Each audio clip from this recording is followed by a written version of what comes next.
నాటి Jubilee hills hit and run కేసులో కీలక పరిణామం చోటు చేసుకుంది.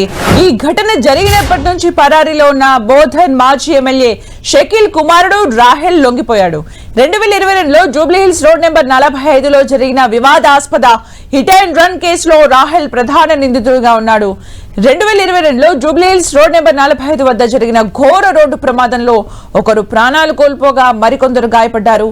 ఈ ప్రమాదానికి కారణమైన కారును రాహిల్ నడిపినట్లు పోలీసుల ప్రాథమిక విచారణలో తేలింది. అయితే ప్రమాదం జరిగినప్పటి నుంచి నిందితుడు పరారీలో ఉన్నాడు. కోర్టు అతనికి వ్యతిరేకంగా కీలక ఆదేశాలు జారీ చేసింది.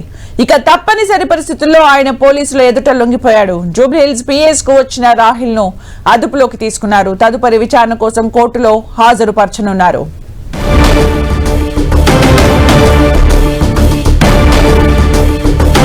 మరిన్ని అప్డేట్స్ మా ప్రతినిధి కిరణ్ అందిస్తారు. కిరణ్.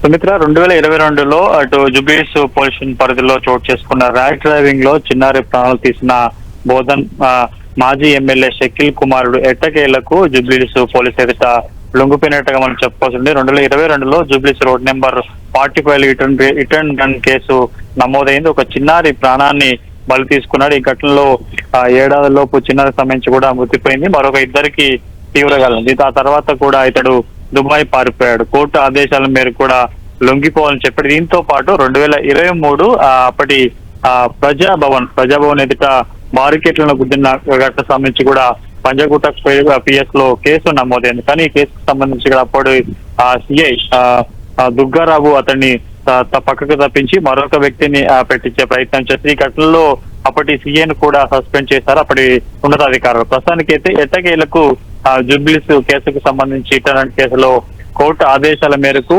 గత్యంతరం లేక దుబాయ్ బారిపోయిన షకీల్ కుమారుడు కూడా ప్రస్తుతానికైతే జూబ్లీహిల్స్ పోలీసులు లొంగిపోయినట్టుగా చెప్పుకోవాల్సి ఉంటుంది. ఇక ఈ రోజు ఉదయమే అతడు లొంగిపోయినట్టుగా తెలుస్తుంది. వెంటనే పోలీసులు అదుపులోకి తీసుకొని ఈ రోజు మధ్యాహ్నం కానీ సాయంత్రం తర్వాత కోర్టులో హాజరుపరిచే అవకాశం ఉన్నట్లుగా తెలుస్తుంది. Right, thank you Kiran for the updates.